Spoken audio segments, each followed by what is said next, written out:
So I'm Jenifer Trachtman from the Monell Center. And I would guess that if I asked all of you in the audience if you had ever had a hearing test done, that you all would raise your hand and say yes.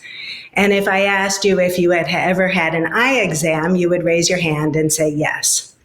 But I would imagine that if I asked you if you had ever had a smell test done, very few of you, if any, would raise your hand.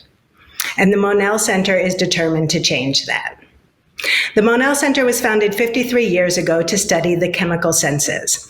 And what you ask are the chemical senses. As Chris said, they are the senses of taste and smell. And I would say that the real truth, and it's a hard truth, is that for probably the first 52 years of our history, the senses of taste and smell were wildly underappreciated, orphan senses, not held in high regard like your vision and your hearing. And then everything changed in March of 2020. Bam, just like that, we were getting reports of smell loss related to COVID-19. And to paraphrase one of my colleagues, there were 400 emails in her inbox over the course of one weekend. And from that weekend grew something that we now know as the Global Consortium of Chemosensory Researchers.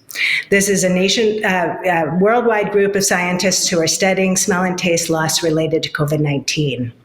And 14 months into the pandemic, these experts can now predict that 9 million people worldwide will have sustained smell loss, and 5 million will have sustained taste loss from COVID-19. So taste and smell loss was already a public health problem before the pandemic. But with 14 million new people joining the ranks of those without taste and smell, we now have a real crisis. And I know what you're thinking. You're thinking a crisis, really? And the answer is yes, it is a crisis. It is a pandemic of the pandemic. And here are just a few reasons why.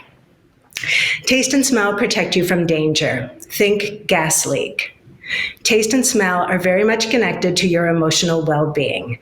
Imagine if you could not bond with your newborn baby because you couldn't smell the baby. Taste and smell impact your profession. So think chef, sommelier, firefighter. And taste and smell impact nutrition-related diseases. It is very difficult to maintain a healthy, nourishing, balanced diet when you don't have functioning taste and smell.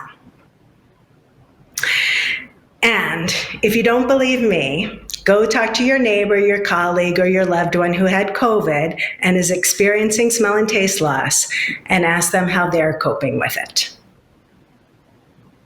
So the very important thing that I want to share with you about smell loss is that it's not just a symptom of COVID-19.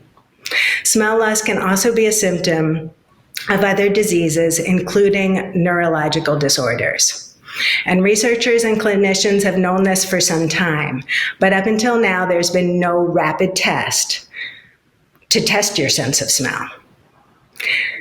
The pandemic necessitated a change of course, and so the Monell Center is developing a rapid smell test. In the short term, the smell test, which we call Sentinel, will be used for surveillance of COVID. In the medium term, it will be used for surveillance of other viral threats. And in the long term, our big goal for Sentinel is that it gets in the hands of healthcare providers. And when it's in their hands, just like your doctor tests your eyes, tests your ears, tests your blood pressure, takes your temperature, your doctor will be able to test your sense of smell, and it will become one of the battery of checks at your annual checkup to monitor your health status. Your doctor will probably also be able to test your your sense of taste, but that's a whole other story, Slam. And so when you ask me what's next, my reply is this: it is the day when your doctor asks you to have a smell test. And when that day happens, please call me. I want to mark it in my calendar. Thank you.